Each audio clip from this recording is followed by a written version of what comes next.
다그치고 또 그런 말로 경쟁을 부추기고 있습니다. 이런 언어는 세상의 언어입니다. 그래서 이 세상의 언어는 늘 공격적이고 또 이 세상의 언어로 인해서 상처받고 또 우리를 지치게 만듭니다. 그러나 오늘 이 성령 강림주일에 오늘 말씀은 우리에게 세상 언어가 아닌 차원이 다른 하늘의 언어를 우리에게 소개해 주고 있습니다.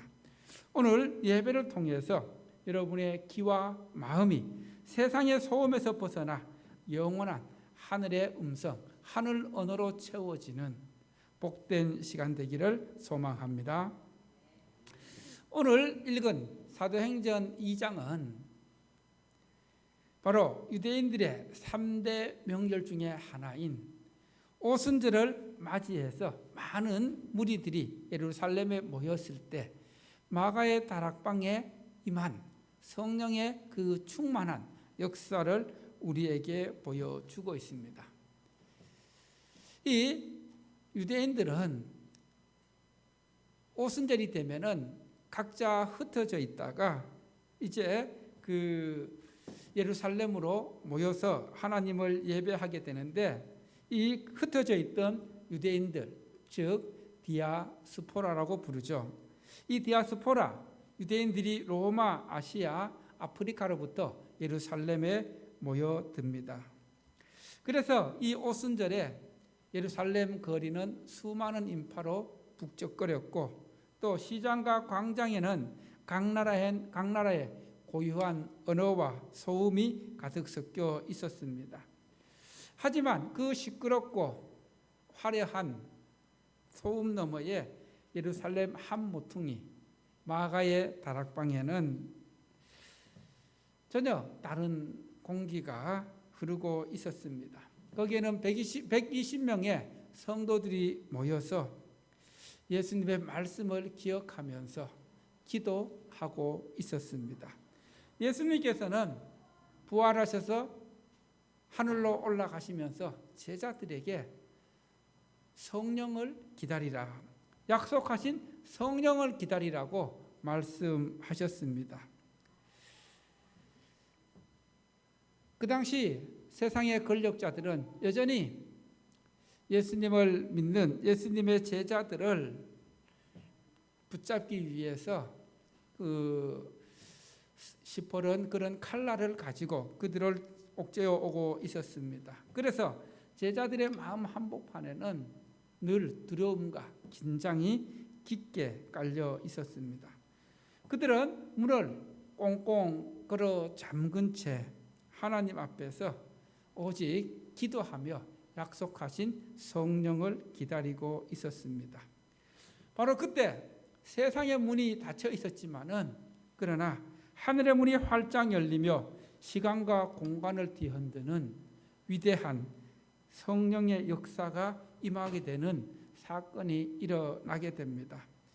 바로 이 성령의 그 충만함을 통해서 인류의 오래 상처인 분열의 언어가 치유되고 또 새롭게 복음의 증인으로 거듭나는 사명을 받는 그 시간이 됩니다.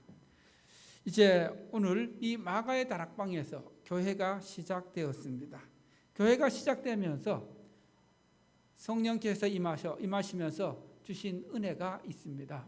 그 은혜가 무엇입니까? 첫 번째로 따라합시다. 하늘의 문이 열리다. 무엇이 열렸다고요? 오늘 본문 말씀 1절에서 4절 말씀 보면은 성령의 임재가 우리 삶에 막힌 소통을 깨뜨리고 하늘의 문을 열어주는 것을 보게 되는데 제자들이 다 한 곳에 모여서 하나님 앞에 간절히 기도했습니다. 기도하고 있을 때에 호련히 하늘로부터 급하고 강한 바람 같은 소리가 있어 그들이 앉은 온 집에 가득하고 성령이 그들을 각 사람 위에 임하였다고 기록하고 있습니다. 또 그 성령이 임하는 그 모습 보면은 불의 혀처럼 갈라지는 것들이 그들에게 보였다고 기록하고 있습니다. 이것은 무엇을 말합니까? 성령이 임하는 것을 그들은 귀로 들었고 눈으로 보았다는 것입니다. 그래서 2절 말씀을 우리 다시 한번 보도록 하겠습니다. 2절 말씀 시작. 호련히 하늘로부터 급하고 강한 바람 같은 소리가 있어 그들이 앉은 온 집에 가득하며. 자, 여기서 보면은 호련히 하늘로부터 급하고 강한 바람 같은 소리가 있어 그들이 앉은 온 집에 가득하며. 한마디로 성령이 임한 그런 모습입니다. 자, 여기서 급하고 강한 바람, 이 바람은 헬라어로 푸누마이고, 그리고 구약 성경에서는 루아흐로 번역되고 있는데, 창세기 2장 7절에 하나님께서 흙으로 사람을 지으시고 그 코에 불어넣으신 것이 뭐예요? 생기. 생기라는 단어가 바로 루아흐, 푸누마입니다.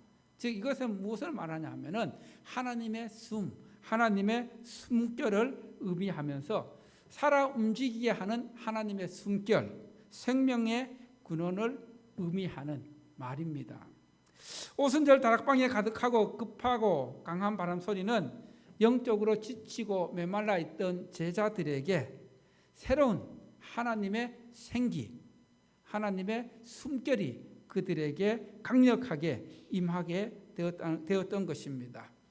이처럼 하나님께서는 오늘 이 시간도 영적으로 메말라 있는 또 지쳐 있는 영혼들에게 그들이 간절히 하나님의 이름을 부르며 사모하고 기도할 때에 오순절 마가의 다락방에 부어주셨던 그 성령을 부어주십니다. 성령의 사건은 이 오순절 마가의 다락방 사건으로 그치는 것이 아니라 오늘날에도 성령님은 역사하십니다. 성령님은 우리에게 은혜를 주십니다. 성령님을 통해서 하나님께서는 우리에게 하나님의 숨, 생기를 불어넣어 주십니다. 이렇게 성령이 마가의 다락방에 충만히 임했을 때에 4절 말씀을 보면은 그 성령의 충만함이 임했을 때에 그들이 다른 언어들로 말하기 시작했다. 자, 거기에는 세계 각국에서 온 유대인들이 예루살렘에 모여 있었습니다. 그래서 그들은 각자 다른 언어를, 다른 말을 쓰기 시작했는데, 당시 이 예수님의 제자들이 하는 말을 그들의 언어로 알아들었다, 이렇게 기록하고 있는데, 즉 제자들은 이 히브리어로 말했지만은 알아듣는 사람들은 어떻게 알아들었더라고요? 아프리카에서 온 사람은 아프리카 말로, 또 아시아에서 온 사람은 아시아 말로, 오늘날로 말하면 뭐예요? 자동 통역이 되어서 들려졌다는 것입니다. 여러분, 인류 역사에서 언어가 갈라진 사건이 있습니다. 원래 창세기에 보면은 하나님께서 창조하신 우리 인간들이 한 가지 언어를 썼습니다. 한 언어를 썼습니다. 그런데 이 한 언어를 쓰다가 언제 갈라졌습니까? 창세기 11장에 바벨탑 사건, 인간들이 교만해서 자기들의 그 실력을 뽐내고 또 하나님께 도전하자 하나님께서 어떻게 했어요? 뿔뿔이 흩어버리셨습니다. 그때 이제 언어도 갈라지고 해서 각각의 언어가 생겨났는데, 이렇게 각각의 흩어졌던 언어들이 오늘 오순절 성령 사건을 통해서 다시금 치유되고 하나가 되는 그런 은혜를 보여주고 있습니다. 우리가 성령으로 충만해진다는 것은 내 중심적인 거친 언어를 버리고 다른 사람을 이해하고 살리는 하늘의 언어를 소유하게 되는 것을 의미합니다. 내 중심에 말을 하는 것이 아니라 하나님께서 주신 그 사람을 살리는 그리고 또 은혜의 말을 하게 된다는 것입니다. 그래서 삶의 무게에 지쳐 있는 가족에게, 이웃에게 늘 내 중심에서 또 날카롭고 공격적인 말을 쏟아내던 우리가 나에게 성령이 임하면은 그 공격적인 말에서 사랑과 위로의 언어를 말하게 되는데, 그것이 바로 하늘 언어입니다. 그래서 주님은 이 시간 우리에게 성령께서 주시는 하나님의 언어, 하늘 언어로 내 주변의 사람들에게 용기를 주고 희망을 주고, 그리고 그들을 위로하는 그런 삶을 살아가길 원하십니다. 어느 시골에 한 권사님이 계셨습니다. 귀가 많이 어두우셔서 남들이 하는 말을 잘 알아듣지 못하셨습니다. 그런데 신기하게도 교회에 처음 난 사람들이라든가 또 상처받은 사람들이라든가 낙심한 성도들이 이 권사님 앞에만 오면은 위로받고, 그리고 또 눈물을 흘리며 힘을 얻게 된다는 것입니다. 사람들은 묻습니다. 권사님 어떻게 해? 권사님께만 나오면은 사람들이 그 무너졌던 마음이 힘을 얻고 위로를 받습니까? 이렇게 물으니까 권사님 하시는 말씀이, 내가 귀가 어두워서 무슨 말을 해줄 수는 없고 그저 하는 이야기 듣고 따라합시다. 밥은 먹었어? 힘들지? 다 괜찮아질 거야. 이 말에 사람들이 마음에 힘을 얻고 그리고 또 위로를 받았다는 것입니다. 무엇을 말합니까? 여러분, 누군가가 말을 하면은 우리는 어떤 반응을 보입니까?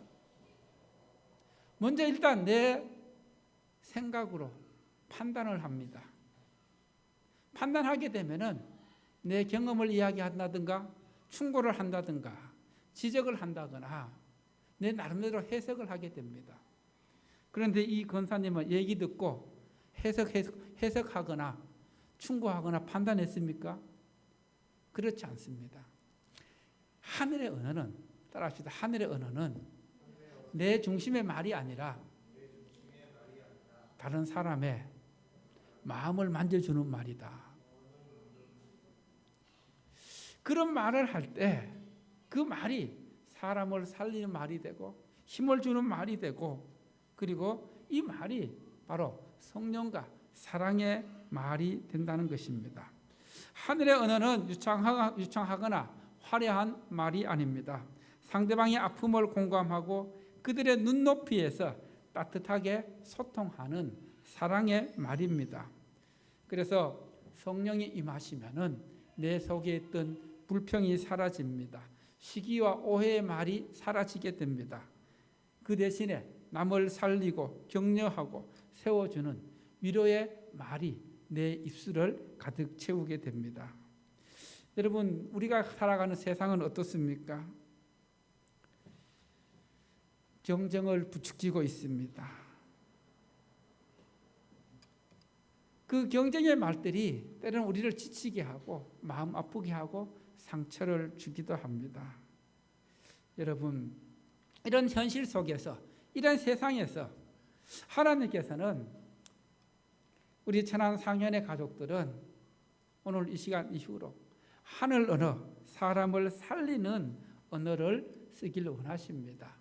그래서 여러분들이 주변의 사람들에게 이 세 마디만 하더라도 그들의 삶이 달라질 것입니다. 어떤 말입니까? 따라해 볼까요? 고마워요. 고맙습니다. 감사합니다. 당신 덕분에, 따라서 당신 덕분에 힘이 납니다. 기도하고 있어요. 이 말만 하더라도 얼마나 큰 힘이 되겠습니까? 자, 세 마디의 말이 뭐라고요? 고마워요. 또 네, 당신 덕분에 힘이 나요. 또 기도하고 있어요. 자, 다른 거 몰라도 한번 이 세 가지 말을 마음에 새겨서 여러분들이 하나님께서 축복의 통로가 되길 원하십니다. 다시 한번 세 가지가 뭐라고요? 고마워요. 예, 당신 덕분에 뭐가 나요? 힘이 나요. 또 그 다음에 기도하고 있어요. 이 말 속에 바로 주님의 사랑이 담겨 있기 때문에 짧은 말이지만은 힘이 되는 말이고 또 위로가 되는 말이고 격려가 되는 말이 될 것입니다. 인간의 노력만으로는 상대방의 마음을 온전히 이해할 수 없습니다. 오직 위로부터 하늘로부터 임하는 성령의 바람이 우리 마음에 불어올 때 우리는 비로소 내 고집을 내려놓고 다른 사람을 공감하고 이해하는 하늘 언어로 말할 수 있게 되는 것입니다.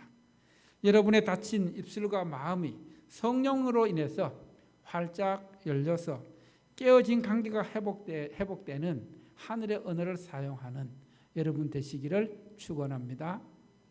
두 번째로 따라합니다. 소망의 비전. 소망의 비전. 자, 17절 말씀입니다. 17절 말씀. 시작. 하나님이 말씀하시기를 말세에 내가 내 영을 모든 육체에 부어주리니 너희의 자녀들은 예언할 것이요 너희의 젊은이들은 환상을 보고 너희의 늙은이들은 꿈을 꾸리라. 자, 여기 보면은 하나님께서 요엘서 2장을 통해서 예언하신 성령에 관한 말씀인데, 자, 여기서 보면은 내가 내 영을 모든 육체에 어떻게 해주신다고요? 부어주리니. 이 부어준다는 말은 물을 조금씩 떨어뜨리는 것이 아니라 그것을 통째로 한꺼번에 쏟아붓는 것입니다. 아낌없이 가득 채워주는 것입니다. 즉 충만하게 채워주는 것입니다. 그래서 하나님은 우리에게 성령을 주실 때에 찔끔찔끔 그렇게 주는 것이 아니라 어떻게 주신다고요? 한꺼번에 부어주신다는 거예요. 넘치도록 부어주신다는 겁니다. 그래서 성령 충만이라는 말이 그래서 나온 거예요. 이해가 되십니까? 하나님은 찔끔찔끔 주시는 째째한 하나님이 아니라 한꺼번에 풍성하게 쏟아주시는 충만의 하나님이시다. 믿으십니까? 그래서 하나님께서 이렇게 충만하게 한꺼번에 쏟아 부어 주실 때에 놀라운 영적 변화가 일어나는데 그 영적 변화가 무엇입니까? 너희의 자녀들은 예언할 것이요 너희의 젊은이들은 뭘 보고? 환상을 보고 너희 늙은이들은 꿈을 꾸니라. 이 모두가 비전에 관한 말씀입니다. 즉 성령께서 임하면은 하나님의 구원 계획을 신뢰하는 그 믿음으로 미래를 바라보는 비전을 갖게 되는데 나이와 성별, 신분의 한계를 뛰어넘어서 하나님의 소망의 비전을 보게 되는 것이 성령 충만의 그런 현상입니다. 여러분, 그런데 오늘날 우리나라는 어떻습니까? 우리 주변의 청년들과 장년들 어떻습니까? 정말 현실의 벽은 높고 또 미래가 불투명하기 때문에 많은 청년들과 장년들이 꿈을 잃어가고 있습니다. 그래서 오죽했으면은 우리 청년들 사이에 이런 말이 생겼겠습니까? 이번 생은 뭐예요? 끝났다. 이번 생은 끝났다. 이런 말들이 가끔 그 텔레비전이나 어떤 그런 미디어 속에 등장하는 것을 보게 되는데 여러분 성령께서 임하면은 이번 생이 끝난 것이 아니라 이번 생이 하나님의 비전으로 새롭게 되어집니다. 할렐루야. 즉 그 젊은이들은 어두운 현실 속에서도 하나님의 비전을 바라보는 환상을 품게 되고 그리고 또 나이든 늙은이들은 육체의 한계를 넘어서 영원한 가치를 꿈꾸는, 영원한 소망을 갖게 되는 그런 비전을 갖게 됩니다. 성령이 주시는 언어는 현실의 결핍을 말하는 것이 아니라 그 가운데서도 앞으로 이루어질 하나님의 비전, 하나님의 계획을 믿음으로 바라보는 것입니다. 이것이 바로 너희 자녀들은 예언할 것이요, 너희 젊은이들은 환상을 보고 너희 늙은이들은 꿈을 꾸리라는 그런 말씀의 의미입니다. 여러분, 성령이 임하시면 나이가 들어도 늙어도 인생이 저무는 것이 아니라 새로운 하나님의 꿈을 꿀 수 있다는 것입니다. 꿈을 꾸게 된다는 것입니다. 그리고 어린 아이들과 청년들은 인생의 방향을 끝내고 하늘의 비전, 소망의 비전을 품게 되어서 그들의 삶이 달라진다는 것입니다. 여러분, 육신의 나이는 숫자에 불과할 뿐입니다. 성령 안에서는 언제나 청춘이며 소망의 청년이 되어서 하나님의 비전을 볼 수 있다는 것입니다. 어떤 한 소년이 있었습니다. 한때 학업을 포기하고 방황하며 삶의 목적을 잃어버려서 아무것도 하지 못했습니다. 그래서 아이 주변에서는 절망의 언어들을 쏟아냈습니다. 너는 아무 쓸모없는 존재야. 아무것도 할 수 없어. 살아갈 가치가 없어. 이렇게 얘기하는 가운데 깊은 우울증에 빠졌습니다. 이 아이가 그런데 어느 날 청소년 캠프에 참여하게 됩니다. 그 청소년 캠프에 참여해서 하나님을 뜨겁게 만나는 은혜를 경험하게 되는데 성령께서 그의 마음에 강력하게 임했습니다. 그래서 그 순간부터 그 아이에서 나오는 말이 변하기 시작했습니다. 그 전까지는 나는 실패한 인생이야. 나는 아무 쓸모없는 존재야. 나는 비참한 실패자라는 그런 세상의 언어로 물들어 있던 이 아이의 마음이 생각이 달라지기 시작했습니다. 그래서 그의 입술에서 따라합시다. 나는 하나님의 존귀한 자녀다. 하나님께서 나를 통해 하실 일이 있다.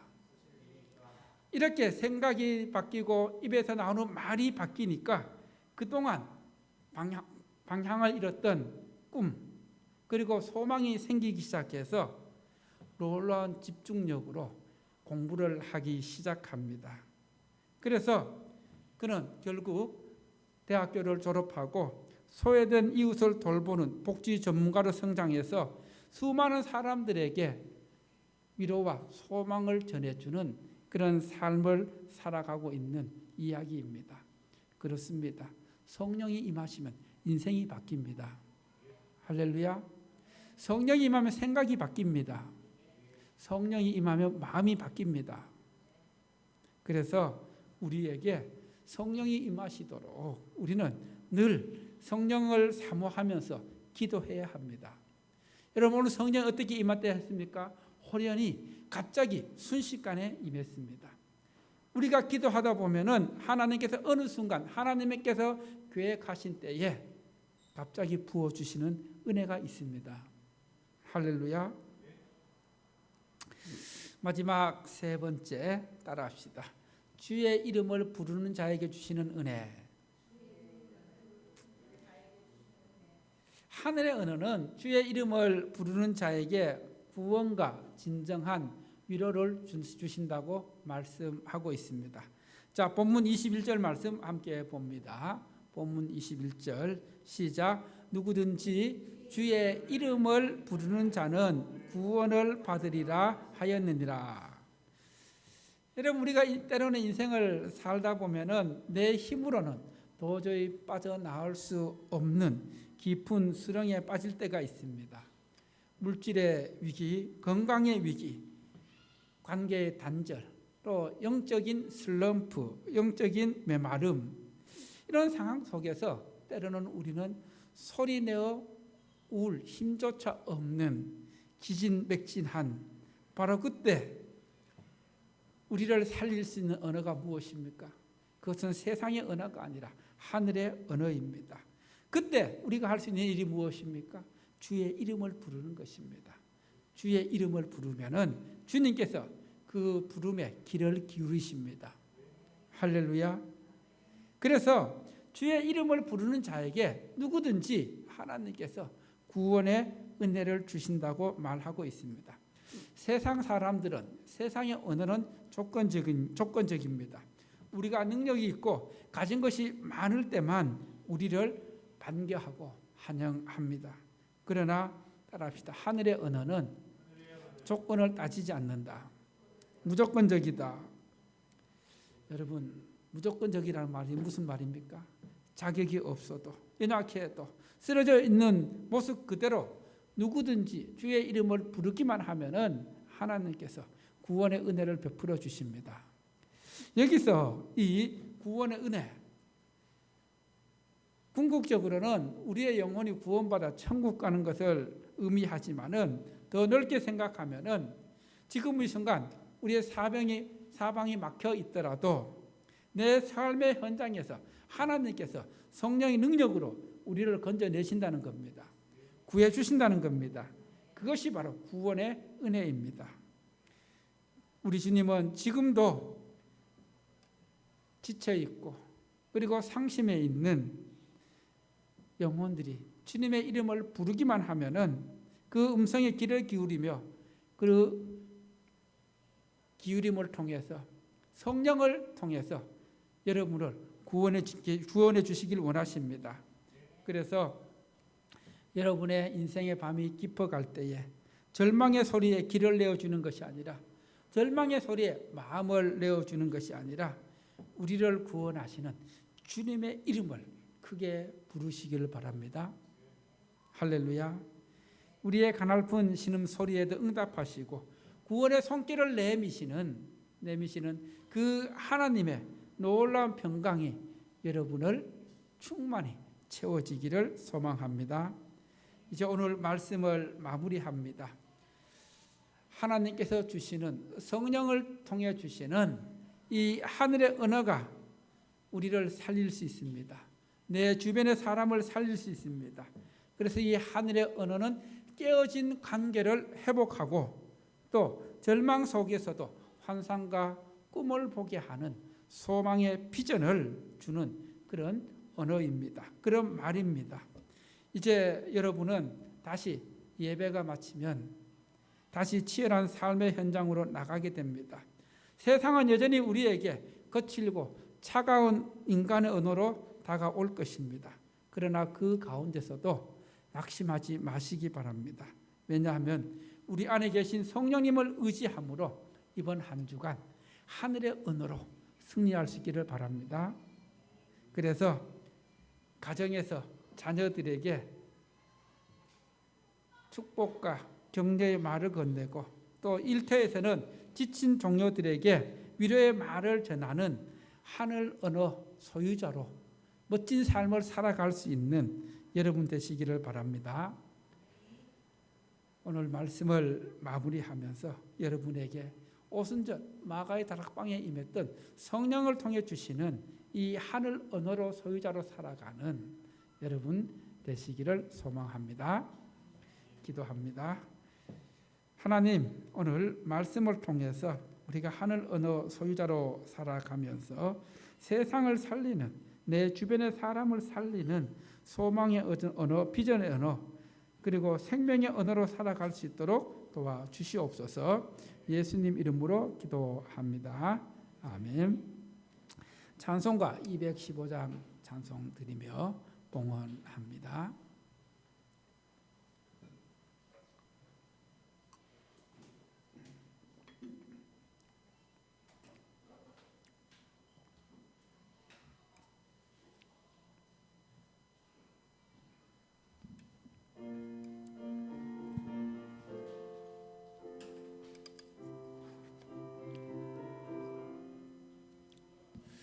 내 죄 속해 주신 주께 힘과 정성 다하니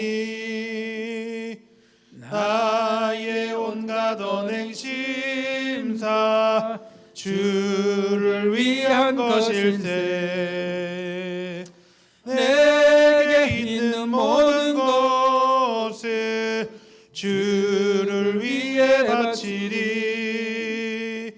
내게 있는 모든 것을 주를 위해 바치리.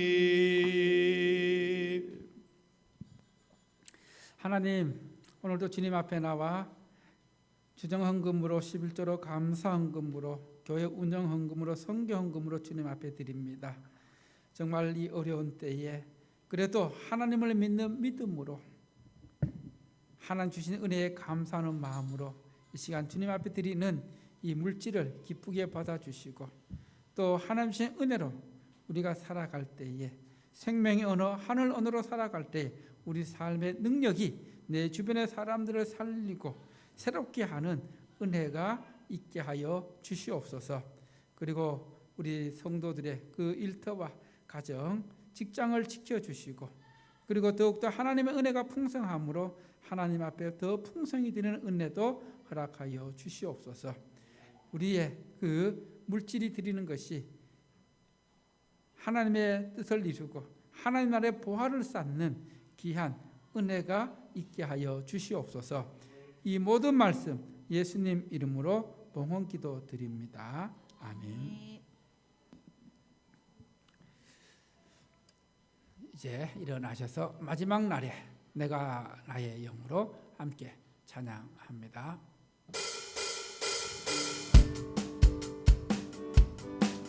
우리 시간에 찬양할 때 박수하면서 찬양하며 나가겠습니다.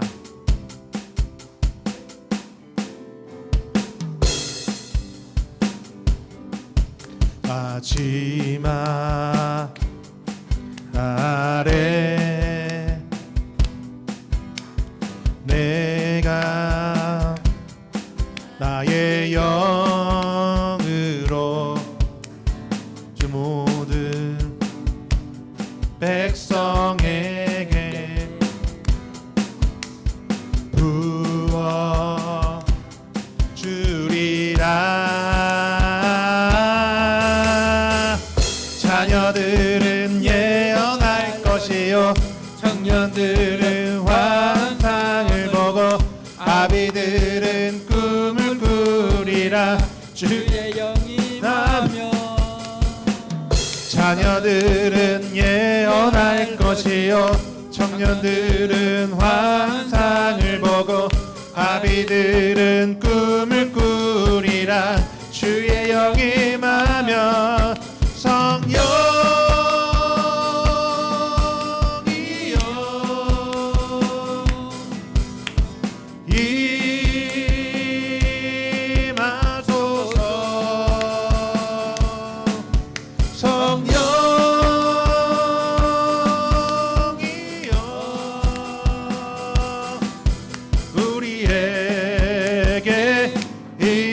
임하소서. 성령이여 성령이여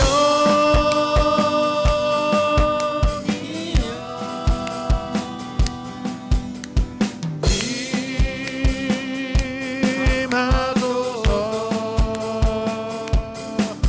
성령이여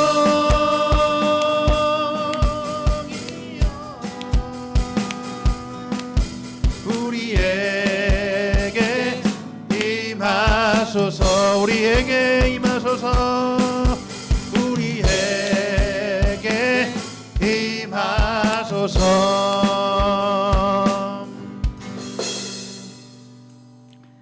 이제는 우리 주 예수 그리스도의 은혜와 하나님의 크신 사랑과 성령님의 위로교통 충만 인도하심이 오늘 말씀처럼 너희 자녀들은 예언하고 젊은이들은 환상을 보고 늙은이들은 꿈을 꾸리나 하신 그 은혜가 하늘 언어의 능력이 우리 삶 가운데 충만할지어다.